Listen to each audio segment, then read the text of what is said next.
नमस्कार। आज बात करेंगे अमेरिका और भारत के बीच छिड़े एक व्यापारिक टकराव की, एक टैरिफ गतिरोध जिसकी गूंज सच पूछिए तो पूरी दुनिया में सुनाई दे रही है। तो चलिए इस पूरे मामले को परत दर परत समझते हैं। सबसे पहले ये टैरिफ होता क्या है इसकी बात करेंगे, फिर देखेंगे कि आखिर अमेरिका की वो कौन सी पॉलिसी थी जिसने इस पूरे टकराव को जन्म दिया, और हाँ, भारत पर इसका क्या असर हुआ और क्या इस उथल पुथल के बीच कोई मौके भी छिपे थे, इन सब पर भी नजर डालेंगे। अब आज जो हो रहा है उसे समझने के लिए ना थोड़ा पीछे चलना होगा इतिहास में, और उस हथियार को समझना होगा जो इस पूरे झगड़े की जड़ है, और वो है टैरिफ। तो टैरिफ क्या है? बहुत ही आसान भाषा में समझिए, ये एक तरह का एंट्री टैक्स है। मान लीजिए कोई सामान बाहर के देश से आपके देश में आ रहा है तो उस पर सरकार एक टैक्स लगा देती है। इससे होता क्या है, विदेशी सामान महंगा हो जाता है और देश में बना हुआ सामान लोगों को ज्यादा आकर्षक लगने लगता है। और जानते हैं सबसे दिलचस्प बात क्या है? ये कि टैरिफ हमेशा से सिर्फ टैक्स वसूलने का एक तरीका नहीं रहा। धीरे धीरे ये विदेश नीति का मतलब फॉरेन पॉलिसी का एक बहुत ही कॉम्प्लेक्स हथियार बन गया। और इतिहास गवाह है कि जब जब इस हथियार का इस्तेमाल हुआ है इसके नतीजे बहुत बड़े और अक्सर अनसोचे हुए हैं। और ऐसे ही कुछ अनसोचे नतीजों की झलक हमें हाल ही के सालों में भी देखने को मिली। एक नई ट्रेड वॉर की लहर शुरू हुई और इसके पीछे थी एक बहुत ही, कह सकते हैं, आक्रामक आर्थिक सोच। ये जो लाइन है ना, टैरिफ अब तक की सबसे बड़ी खोज है, ये असल में ट्रंप एडमिनिस्ट्रेशन की पूरी सोच का निचोड़ है। उनका मानना था कि कई देश अमेरिका के साथ व्यापार में नाइंसाफी कर रहे हैं और टैरिफ ही वो हथियार है जिससे इस खेल को दोबारा बराबर किया जा सकता है।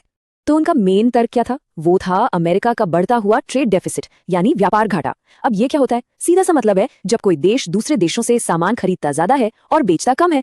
एडमिनिस्ट्रेशन का कहना था कि ये घाटा इस बात का सबूत है कि दूसरे देश अमेरिका का फायदा उठा रहे हैं। और ये आंकड़े देखिए, ये दिखाते हैं कि उनकी नजर में ये समस्या कितनी बड़ी थी। खासतौर पर चीन के साथ जो इतना बड़ा घाटा था, वही इन बड़े बड़े टैरिफ लगाने की सबसे बड़ी वजह बना। तो मतलब साफ था, ये सिर्फ टैक्स बढ़ाने का मामला नहीं था, ये एक तरह की जवाबी कार्रवाई थी, एक स्ट्रैटेजी, ताकि दूसरे देशों पर दबाव बनाया जा सके कि वो भी अमेरिका के सामान के लिए अपने बाजार खोलें और अपने टैक्स कम करें। और बस यहीं से हमारी कहानी का सबसे अहम मोड़ आता है। ये जो ग्लोबल पॉलिसी थी, इसका निशाना भारत पर कैसे आकर लगा? वो भारत जो अमेरिका का एक बहुत बड़ा और लगातार बढ़ता हुआ ट्रेडिंग पार्टनर है। हुआ ये कि भारत से अमेरिका जाने वाले कई सामानों पर सीधे सीधे 50% का एडिशनल टैरिफ लगा दिया गया। सोचिए, 50%। ये इतना बड़ा कदम था कि दशकों से बने बनाए व्यापारिक रिश्तों पर तलवार लटक गई। और अमेरिका ने वजह क्या बताई? भारत का रूस से तेल और डिफेंस का सामान खरीद। लेकिन इस टैरिफ की मार सब पर एक जैसी नहीं पड़ी। इसका निशाना खास तौर पर वो इंडस्ट्रीज थीं जो भारत की अर्थव्यवस्था की रीढ़ की हड्डी हैं, मतलब लेबर इंटेंसिव इंडस्ट्रीज, जैसे कि टेक्सटाइल, जेम्स एंड ज्वेलरी। ये वो सेक्टर हैं जहां लाखों करोड़ों लोगों को रोजगार मिलता है। नुकसान का अंदाजा लगाना भी मुश्किल था।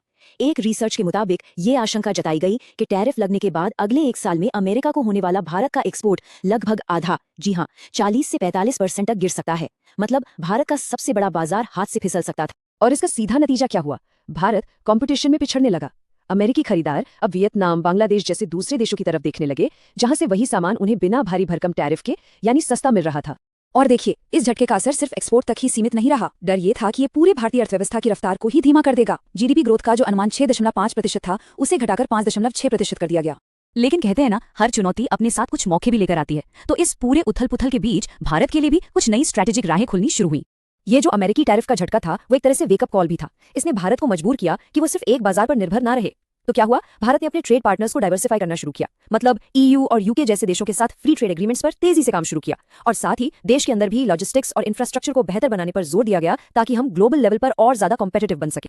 और यहाँ एक बहुत ही दिलचस्प जियोपॉलिटिकल एंगल भी सामने आया। अमेरिका के इस दबाव का एक साइड इफेक्ट ये हुआ कि चीन की तरफ से भारत के लिए दोस्ती के हाथ बढ़ने लगे। चीन ने कहा कि क्यों न दोनों एशियाई ताकतें मिलकर अमेरिकी बाजार पर अपनी निर्भरता कम करें। और यहीं पर आकर हम एक बड़े सवाल पर रुकते हैं। क्या ये टैरिफ वॉर, जिसका जिक्र चीनी राष्ट्रपति ने ड्रैगन और एलिफेंट के टैंगो के तौर पर किया, वो अनचाही घटना हो सकती है जो आने वाले कई दशकों के लिए पूरे एशिया का आर्थिक और राजनीतिक नक्शा ही बदल